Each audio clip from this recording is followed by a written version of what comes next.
Hello, everybody, and welcome back to the Healing Doesn't Have to Be Heavy podcast. I'm so excited to have you with us today. My name's Angie Berrett, and I am a trauma informed coach. I'm a play expert. I'm a registered nurse, and I'm also a child abuse survivor. As I was on my healing journey, healing from years of child abuse, I felt like things were so heavy, and I was in this pit of despair, and I didn't see much light or much hope or much of anything. And so now that I'm where I am and I learned about play and movement and how powerful it is in helping us connect to our bodies, I work with women to help them use play and movement to connect to their bodies, releasing limiting self beliefs, stress, anxiety, tension, depression, and trauma so they can have more joy and fun in their lives. And this podcast is an extension of that as a way to bring on other survivors, people who have resources, people who are inspiring and have nuggets of information, tips, tools, tricks, resources, and hope to help you find moments of lightness on your healing journey because healing can be really heavy. And so finding things that can provide relief and that benefit is so important. Now, before I introduce you to today's guest, who is amazing and she's groovy, by the way, and you'll learn why in just a minute I say that, I just want to give a general warning. We're going to be talking about mental health, emotional regulation, being in your body. And for many of us, that can be really uncomfortable. So if you find that you start to get triggered or things are coming up for you, definitely step away, do what you need to do, come back to yourself. And then I really invite you to come back and listen to the rest of what our guest today has to say because she is an amazing, amazing resource, is so much fun, and has, like I said, is really groovy. So let me turn it over to her. I'll let her tell you about herself and then we'll jump into it. So I'm so excited to introduce you today to Erica Horowitz. Erica, thanks for being with us today. Oh my goodness. Thank you, Angie, for having me. What a gift to be here. So, hi, everybody. I'm Erica Horowitz. I am a somatic practitioner, an emotional embodiment coach, and really just a guide and a friend to help you support yourself on your journey throughout life.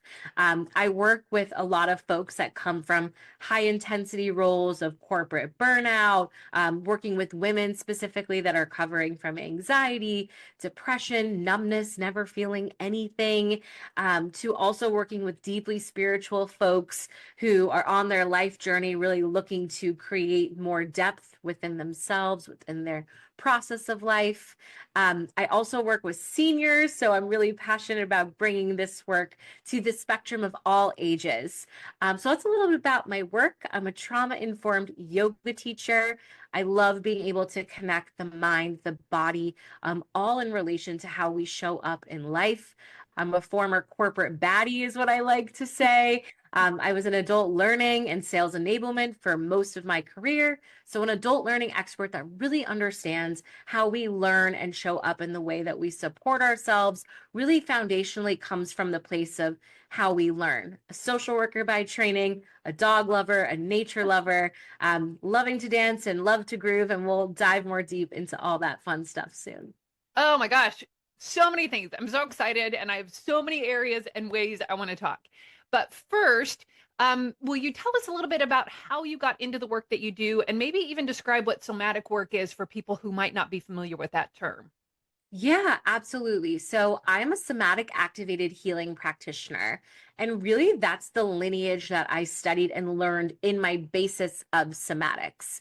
So, really, just what somatics to me means, and everyone has their own beautiful definition, which I love about this work.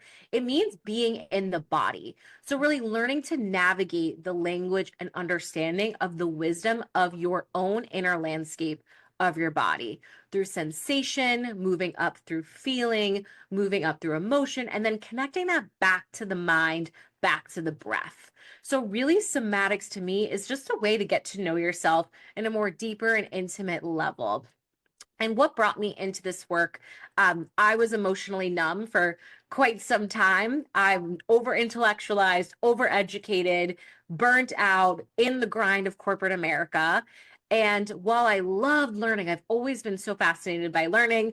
As a kid, I wanted to be a dog trainer, and I think it's funny I became a human trainer. So I really led with this ability to help enable and empower people. And so much of that was mind-based. Can I teach you how to cold call, how to outreach, how to strategize, all for the benefit of your job, your corporate living? And I would see so much anxiety, so much tension where maybe you didn't do well on a pitch practice or you had to have a difficult conversation with frozen no tools. And I felt helpless. I was like, well, what can I do to help all of these 300 plus people I onboarded in my last role?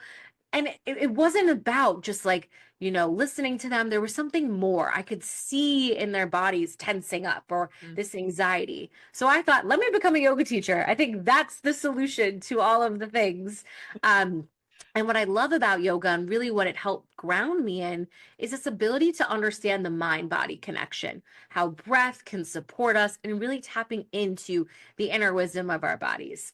But at that time, I was very entrenched in my corporate America job. And so I didn't have room to actually teach yoga. It was really about my own practice. And so from there, I'm like, I love yoga, but it's very rigid in some of the structuring. If you can breathe, you can do yoga. I think that's a very important like call out. If you're breathing, you can do yoga, which we're all breathing if we're listening to this podcast, right? And so what I learned is there's something more than the rigidity of let's make these certain shapes and expressions with our body. So I turned to dance. I've always loved freedom of expression and moving my body. I was big into the electronic music festival days in my youth time, but I still love to go to a concert as we could talk about the groove. And so from there, I was like, there's something about this. And I saw my teacher, whose name is Sa Simone, created this framework called Somatic Activated Healing. And so he had a certification. It was a no-brainer yes. And a very intensive 4+ months later, I became a certified practitioner of this method. And I could talk a little bit more about the method in a minute, but I'm going to pause and come back to you if there's any other questions, because I know I talked about a lot of good stuff there. No, I love it. And that's so similar to my journey. Although I wasn't in corporate America, I was in healthcare America, and I was getting burned out, and there was this huge disconnect. So I became a yoga instructor, and then I took a trauma-informed yoga instructor training to build more of that mind-body connection. Now, before you talk about more into the training specifically that you did, I do want to ask a question. So you said initially that you work with people who are numbed out, don't feel anything. How do you start to work with people to be in their bodies, to feel sensations that are numbed out, that may be uncomfortable, or that actually have a lot of fear that comes up with that? Yeah, it's such a great question. It's something where it's always unique to each person. So I just want to name that no two people have a similar experience in their body.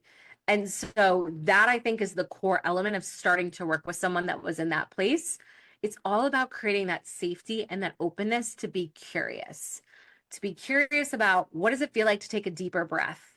What does it feel like when my rib cage expands? What does it feel like? Where am I finding tension? Where am I finding ease in my body? Not about tapping into the emotions, not about this expectation of what we think it's supposed to look like, but really about just creating that space of I want to be there. I have this drive, this yearning to know that there's something more than where I'm at right now, and meeting you where you're at in that process. In a trauma-informed way, I completely agree with that philosophy, Angie. It's so important that we take our time, that we learn our edge, that we know where we're comfortable. And as you work with a practitioner like myself or like Angie, it's all about creating that trust, that safety in the container to learn those edges, to explore with your breath, to move with your body. And I think this ties really well with like what I studied, because this is like my framework of what I bring in with clients. And what's really unique is I can bring in very different expression of this with a corporate wellness group versus individual coaching versus I'm working at a college shortly, I'm working with seniors. So the whole age spectrum is, I think, really fascinating about nervous system regulation, emotional embodiment. And so what I learned, it's really rooted in really ecstatic dance is really like the core element. So what breaks this down is I can create these recipes when I work with people, and what that includes, it's meditation, not traditional meditation, really a meditation in motion. So Hmm. we use breath work, we talk through mantras out loud, we have repetition of movement. So I learned an entire movement language from shame to enlightenment, that we can create these movement, these sigils with our bodies, so that we can allow the emotions to come up and come out, as well as free form intuitive movement and dance. So all of that being said, you build a recipe to support the emotional baggage releasing through the movement and then the stillness, and the movement and the stillness. And it's this beautiful arc where I can read the kind of energy, pause, help you navigate a way that you're not in the story looping in your mind. That's not the point of my work, which it goes really well with therapy, just as a asterisk sidebar call out. But my work is really about helping you release that emotional baggage that lives in the tissue of the body when we're not processing that emotion, and allowing it to come up and out without sifting through, questioning and wondering and over intellectualize and storifying all of it. That's so beautiful. And so, for so many of us who have trauma, or even who don't consider that we have trauma, but have high stress jobs or high stress environments or constantly worried about money, constant stress can create that same impact in our nervous system that trauma with a big T can do. Coming back to your body, coming back to releasing that energy is so powerful. So it's beautiful. So how did you said that you really got into dance? How did dance really start to shape your creating these recipes and these movements for people? Yeah, so I never labeled myself as a dancer. I never like went to dance classes, could learn the choreographed moves and the certain way that your body was supposed to express. And so dance for me was going to the club, drinking and having a good time, and moving my body, sweating with other people, and just creating a space where I got to like freely express. And that was my big aha, was this ability to freely express in my body that felt like I wanted more of that in my everyday, regular life. So that's really a lot of the framework of the somatic activated healing method, is we have these open little nuggets to create space where you can intuitively move. And that's really where dance has come in for me, is letting my body speak to me through moving and vibrating with the beat of the music and the groove, and just allowing myself to create more looseness rather than tension, and playing around with like, what does it look like when I'm making something weird, or what does it look like when I want to release rage, or what does it look like when I want to express love or joy, and let my body be the one to communicate that to me, not how does this look or how can it look for other people, not worrying about what other people think of my movement and my expression, but letting my body move and express, and continually over and over and over again, not allowing myself to go to the outside of comparison of it all. I love that. That's so beautiful. And what a powerful way to tap into some of those really uncomfortable emotions. You brought up shame or anger. Those are really uncomfortable for many of us. And so Mhm. to let your body express what anger would feel like or look like for you, not worrying about anything else, is so incredibly powerful. That's so I started doing something very similar, dancing, moving, and allowing myself to feel those emotions without the worry, the mental story associated with it. And that just really shifted it for me too. So that's incredibly, incredibly powerful. Um, so how you have a framework called the reset framework. What is it? How does it support transformation and tap in with the somatic work? What does it look like?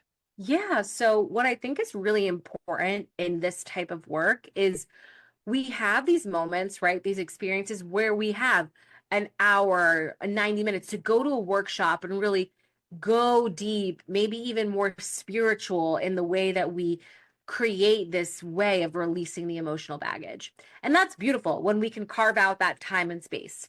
But when we are juggling, dropping our kids off to soccer and taking our dog to the vet, and then the pipe bursts, and then you got that meeting with your boss that was upsetting, and life is lifing, right? Like the stress, the anxiety, we are all just, it's not something that will ever go away. So I just want to like make that known that we are here to help you navigate and create space.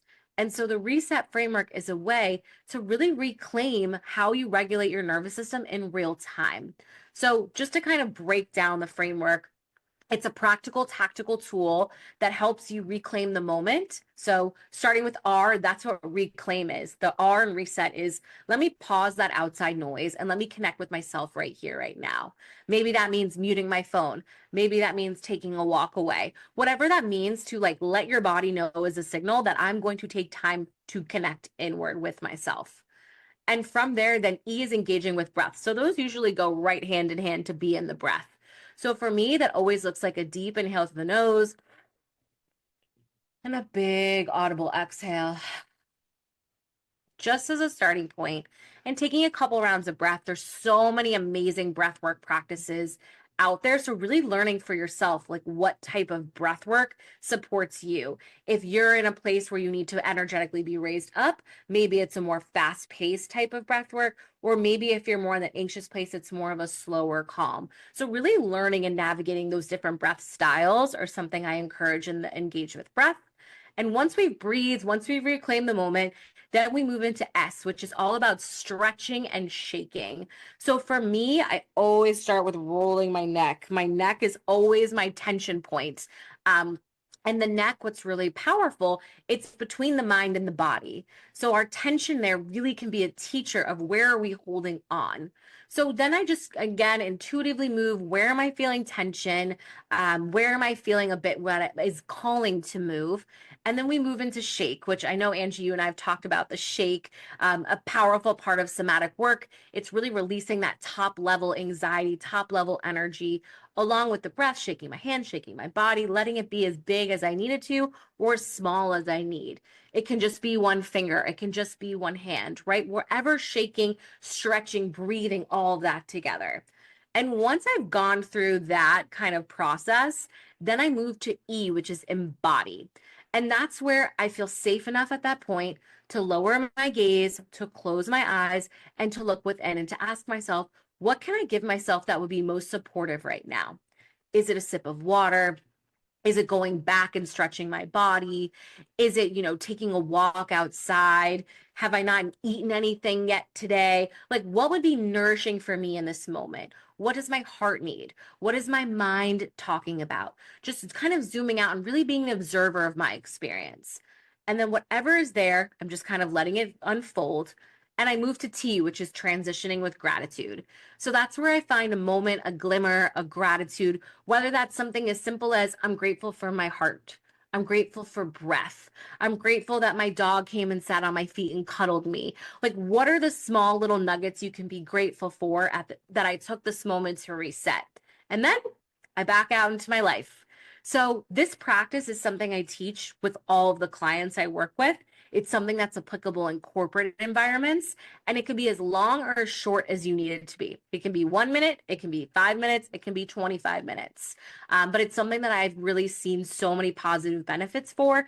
People really actively reclaiming their lives with tools that are practical to get them more connected back with themselves and where they are at the moment. That's so powerful. And for any listeners that aren't aware of this, part of what Erica's talking about is, well, completely what she's talking about is nervous system reset. And part of that is stepping out of our mental story. Our brains are sometimes our worst enemies because we get so involved in the mental story associated with it. And we humans have the same nervous system that animals do. So when we can tap into more an animalistic type of activity. So if you think, so I have a dog. Erica and I both have a dog. So that's what I'm going to refer this to. If you don't have a dog, think of an animal that you love, but they'll stop. They'll take a minute. They breathe. They stretch. They shake things out when they get nervous or just are tired of laying around, whatever they need. And then they go take what they want. They don't worry about what others think. And so Erica's offering an amazing way to do that as a human to allow you to tap back into that part of your nervous system that needs those things. Because we do. We need our mind to be able to shut off to come back into the body in order to. I love that like we just like referred that back to as our animalistic kind of primal way because dogs don't think about that. It just Nope. happens. But for us and humans, especially in modern day where we have all the distractions of our phone, all the distractions of life, all these other chattering things, this is our way of tapping back into that primal nervous system regulation that happens intuitively within these other mammals. So I'm so glad you like brought that back in that capacity.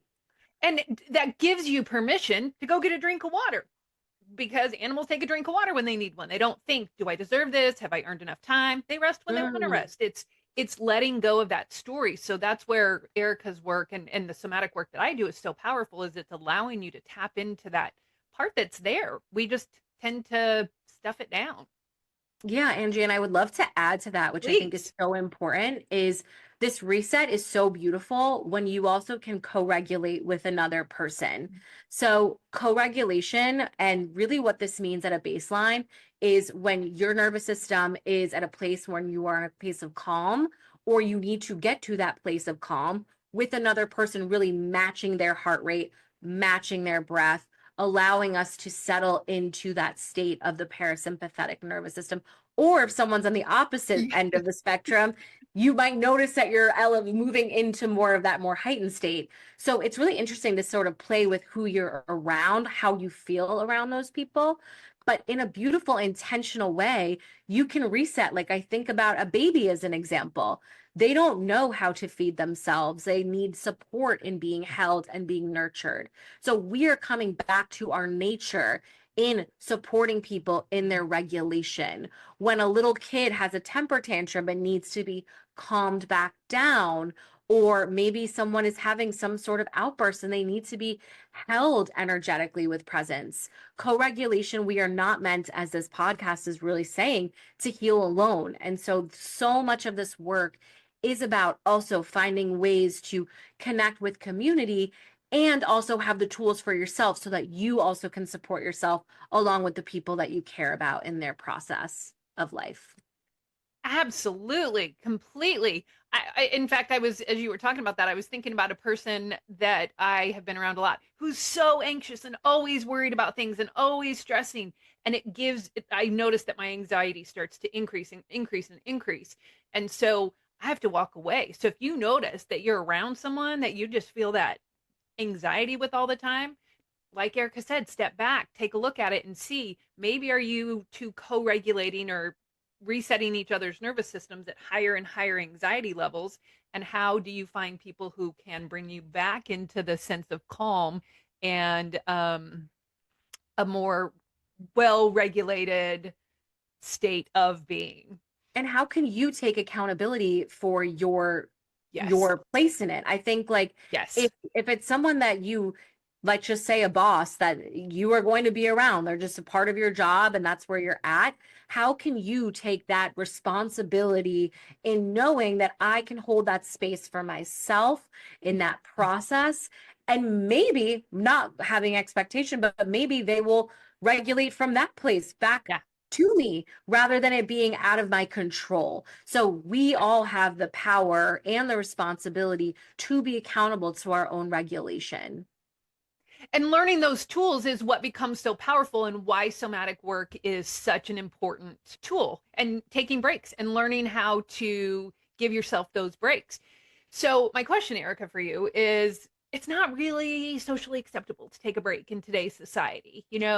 How often have you heard or even said to yourself, I'm so lazy, if you take a nap, or whatever it is. So why is it that it's not socially acceptable, and maybe you don't have a why, and how do we navigate giving ourselves permission to start to take those rest periods so that we can become introspective and learn those self soothing, self-regulatory regulating tools?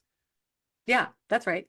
Um, I think rest is best is what I say. Like rest is best.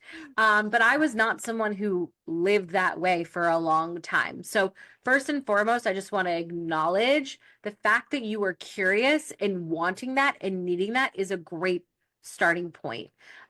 Why is it not accepted? We're in a productivity encouraged era where the more productive you are, the better your worth is. And I say that in major air quotes if you are not watching and listening, because that is not a true statement.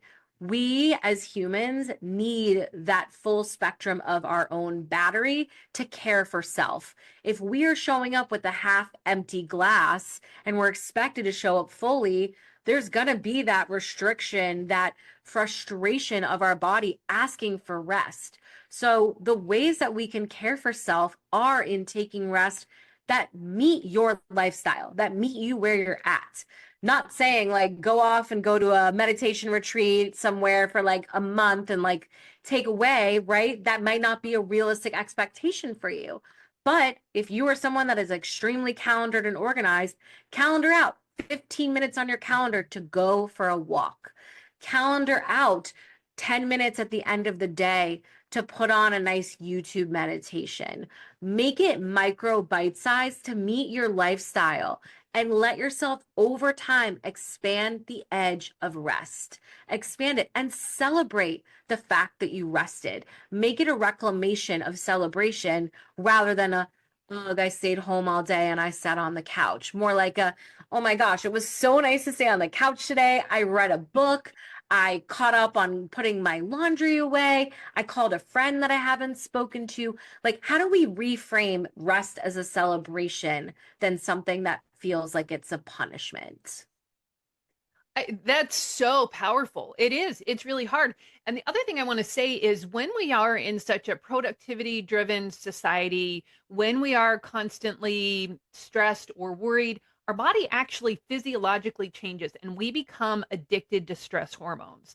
So Yes. as we start to come into rest, your body is going through actual withdrawals from the stress hormones. So for me, I get this itchy feeling like I want to peel my skin off when I feel like I'm going in, or I did. I don't feel it as often anymore. But when I started doing this work, I just wanted to peel my skin off. I couldn't sit, I couldn't rest. It was so uncomfortable. And that withdrawal symptom is real. And so, like Erica said, giving yourself 5 minutes, 10 minutes, 15 minutes, and starting to allow yourself more and more space and safety to let your body withdraw from these stress hormones because it's an actual physiological body changing response that you're going through withdrawals. So just understanding that it's going to be normal to be I'm uncomfortable as you so start glad to you do that. named that. Yeah, I'm so glad you named that, Angie. I don't think people talk about that enough, Mm, that this is something that is a practice. yes. This is not a, okay, there's a magic pill, a magic solution, a magic answer that my nervous system is going to be regulated. Like I said earlier, we go through life, we have stress, we have anxiety. It is a natural part of really biologically, we need these tools for our survival. And so it's up to us to learn how do we navigate in this way to see those signs, to understand those sensations, to care and learn the language of our body and the language of what we need. And knowing that this is something that is continually an evolvement. It's never going to be the exact same all the time, but knowing that you're like in that, oh, I want to peel my skin off, I can't sit still. What a beautiful messenger to you. What a Mm, beautiful sign. How can we, instead of labeling that as a negative way, labeling that as like, wow, what good information? What can I do with that information? How can I support myself? Who can support me in learning how to navigate with that information? And that's a great way of flipping the script for the self, which is the old program of how it's been before.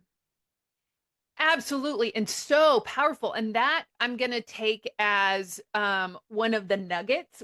You've dropped so many on us because you're groovy, quite frankly. Um, and it's reframing the thought processes and it knowing it's a process. And so I don't know about you, but for me, when things were that uncomfortable, that made me want to check out and dissociate even more. And that's where that intuitive movement, that free flowing dance, that groovy movement and connecting with yourself allows you to release some of that energy around the discomfort so that you can look at it more as an observer with breath work, with whatever modality works to help you separate from that discomfort and look at it more as that external observer. Yeah, I'm so glad you brought that up. Like disassociate, totally. Numb out, totally. People please, that was my Yep. thing. So I think what's really important for listeners to take away is learning your pattern, learning what it is that you do when you are in a dysregulated place, because we typically have like one or two default modes, whether that's fight, flight, freeze, fawn, right? And I'm sure you can Google and research all of those in depth about the details of that. And so, really, what I think the homework is for us on this healing journey is to learn ourselves in what we do and have ways and spaces that we can reflect in that. Of course, the best practice is in real time when we can be in that place, but that takes time and space to get to that point in practice. So, that's why working with experienced facilitators, guides, coaches supporting you is a way to, as quickly as you can in real time, take care of that. Because when we are not, it's living in our tissues, it's living in our bodies. And really, it's the root of a lot of dis-ease. Dis-ease is from when we are holding that emotional charge and baggage without proper ways to process it, without the mind being the one processing. It's our body. So we're not asking you to sit on a meditation pillow and close your eyes for an hour. That is so not mine or Angie's style Ew. at all. But at the same time, having nuggets of reflection are the ways that you can be met in the ways that you can be moving through it rather than stuck. I love how you say that because no, I can't sit and meditate. It makes me want to peel my skin off, but I can meditate as I'm dancing. And so we've talked a lot about dance and intuitive movement, and they're hand in hand. And one of the things that for me was really powerful in helping me learn is I also learned what uncomfortable movements felt like. And I would sometimes Mm. do not anything that put my body into harm's way, but I would do a move that I felt awkward with, or I felt uncomfortable. I noticed tension coming up in my body.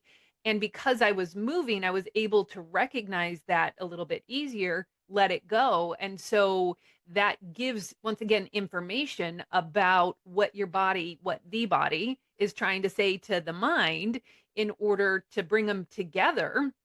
And so movement and dancing and whatever type of thing you're doing can give you information about what feels good as well as what your body feels like when it's going into tension or into stress, things like that. Yeah, so important. And I think it's so powerful to name the body. Yeah. Like the body is just as important as the mind or the heart. They all play a role in the way that we live our lives. And tension as a teacher is really how I've been modeling tension, how it shows up. Certain areas of like my shoulders, when I was hunched over a desk, typing in away for so long, it took me a really long time to learn how to relax my shoulders, how to open other parts of myself up. And still, when other emotions come up, there is some constriction. And I'm like, oh, wow. Oh, I haven't felt that constriction in a while. What movement would help me release some of that? And that's also something where you have all different types of modalities that, like I say, I pick up along the way. I love to sing, to dance, to breathe, right? Like you'll find what grooves you. And that's really what I'm about, is you finding your own rhythm. And I'm here to help you learn that for yourself. If anyone says that they can heal you, that is so false. Yes. But we are here to help hold space for you to learn and acknowledge and love yourself, starting from okay, maybe I don't love myself yet, but can I be curious about what it feels like to be maybe feeling a little bit better, like 1% better in this one thing or 1% more open. And from there, it's a brick by brick from so much of the care and attention and trauma-informed support that helps you really create the way that you can move forward in more of a flow in your life. Absolutely. So powerful. And I I want to reiterate, and I'm going to share a story about myself. So when I started doing this work, I had a therapist that I was seeing. She's phenomenal. But when I started doing somatic work and play, I was like, oh my gosh, I'm going to do this play. I'm going to go to the deepest, most painful wound that I have. I'm going to get rid of it. And I'm going to just, Mm-hmm. jump through my healing so that I don't have to be in as much misery as I am. And so I did it, went to the deepest, most painful thing that I knew at the time, and ended up curled up in the fetal position, numbed out, unable to move, calling my therapist, needing to be talked off a ledge. And so I just want to really reiterate Erica's point where a guide, a coach, someone who can hold space for you can help you come out of those moments as well as go into them in ways that feel safer and more empowering because somatic work and somatic practices and movement are really powerful to help you feel things and kind of are almost, I'm going to say, and tell me if you disagree with this, kind of almost deceptively easy because you can be going along, getting into some deep stuff, and then all of a sudden your brain turns on and is like, oh my gosh, danger, danger, danger, shut down, numb out. And then, so having that guide, having someone who can bring you out of it safely in ways that allow you to feel empowered is incredibly imperative. Yeah, I agree fully. So I dropped this nugget earlier. This work pairs really well Yes. with therapy. And something that you said, Angie, and I just want to acknowledge the thank you share of like you going into that deep place with yourself. Something that's so important about this work is also acceptance, Mhm. acceptance of the emotion that is coming up. Thank you. I see you. I recognize you. I face you. I allow you to pass through me and over me. Thank you. Rather than, oh, I got to get out. Bye. Let me call my therapist. Let me just chat about that and like leave. How can I find ways to accept? And a little bit deeper for me in a personal experience, just because we're going there and we can, and that's Yes. who we are as people. I have a twin sister who has cerebral palsy, and we are very close. And for most of my life, I carried this guilt that I was not the one with cerebral palsy, and she was.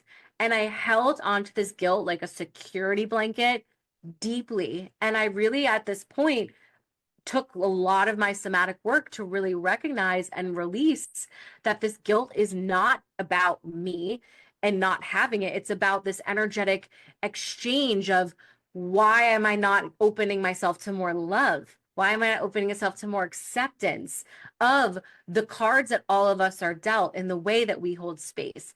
I now am a beautiful facilitator and caregiver and supporter because of this experience of growing up in that way. This has shaped me in ways that I would have not been in another capacity or experience. And so, if we can find more ways to create that acceptance, even for the most painful, difficult, hardened parts of ourselves, gently, safely, lovingly, tenderly with someone as Angie or I in a way that we can hold, it creates more of that release of the heaviness that's been sitting in your body for whoever knows how long, since you were a little child. And that's what this work is doing. It's reclaiming that lightness, that joy, that play, that imagination, that creativity, to really let yourself be your life's artist in the way you choose to live. And that's going through the hard shit to get Yes. there. And we all are on that journey. And it's not like a, hey, surprise, you're done. Now you're like never going to have, guilt or shame or anxiety again. I just want to make that super clear that that's not this work. And if you think it is, I'm so sorry to burst your bubble. But we're here to have the fullness of the human experience. And that's what this work is about, too. Absolutely. Oh my gosh, so incredible and so powerful. Now, Erica, I understand you have a gift for I could talk for hours about somatic work, by the way. I understand you have a gift for our listeners. Yes, I do. The grooviest gift for all of you. I love that we are like popping in groove. So how I shared with you all a little nugget about the reset framework, I recorded a 15-minute video walkthrough of me and my personal reset. So you really get to see and hear me navigate, guiding you through the experience of what it feels like to quickly pop in 15 minutes to support yourself. It's a beautiful way of acknowledging that there's not, the be all end all solution, but just something that's micro learning, something that's bite size that you can take with you to support you in your nervous system, emotional regulation journey. Oh, absolutely. So powerful. All right, we'll drop that link down in the show notes. Everybody go grab it. Amazing and powerful. So, Erica, I'm going to ask you two questions. If you could change anything about your healing journey, to Mm. wave a magic wand, change anything about your journey, would you change anything at all? And if so, what would it be? Yeah, this question is such an interesting one because my journey got me to like literally right here on this podcast live. So the one thing I guess I would say that I would change is maybe learning how to be kinder, my self-talk voice a little bit earlier in my journey to be kinder to myself. I'm sure there's plenty of people that are listening to this that might have had a self-talk voice that was honestly, she was a bully. I was a bully to myself. And if I would have learned maybe some of these tools, I don't know, maybe in high school or college, my journey maybe would have evolved in a different way and state. So yeah, maybe like that voice to be a little kinder, but she's now much kinder than she was back then.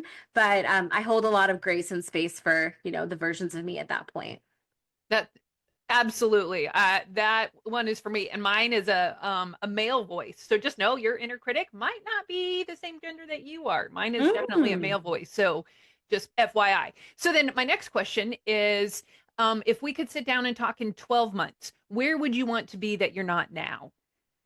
Ooh, 12 months, where would I want to be? I would say just more confident, more out in the world, and being able to share this message and supporting more people through my own discovery and recovery of self, more ways and really learning and more curiosity to see how this work has shaped the support of other people and the ways that I can create more opportunities for other people to learn and heal and support themselves. Amazing. I love it. So incredible. Well, Erica, thank you so much for being with us. And listeners, also down in the show. Oh, what's the best way for people to get a hold of you if they want to contact you? Yeah. Oh my gosh. Thank you for asking. So I'm on LinkedIn. I post a lot of professional type things. So you can follow me there, Erica Horowitz. I'm on Instagram, Groove with Erica. I post fun things there. I just launched a YouTube. So you can see that. That's very new. So you'll maybe by the time this airs, there'll be a couple fun things on there. But really, those are the greatest ways to connect with me. I also have groove.com, groovewitherica.com. So all different kinds of ways that you can find me from that regard. Awesome. We'll put all those down in the show notes. So definitely reach out, connect with her. Erica has so much fun stuff that she put out there. She just put an action figure doll out on her LinkedIn, and she has a tambourine, by the way, an AI generated one. So amazing. Um, Also, down in the show notes, I'm dropping a free, short, less than 5 minute playful movement sequence that you can do when you are feeling dysregulated. You feel like you're going to peel your skin off or whatever your variation is. You need to shift some energy. That's also down in the show notes. Go grab that. And until next time, I hope you have an embodied somatic feeling time where you can step back and be an observer. And Erica, thank you so much for sharing with us today. Amazing. Everybody go check her out because, like I said, she's incredibly groovy. Thank you. Thank you, Angie, for having me. And for everyone, know you're not alone in this journey and know there's so much support in here cheering you on wherever you are. Amazing. Thank you. All right, everybody. We'll talk to you next time. Bye. Bye.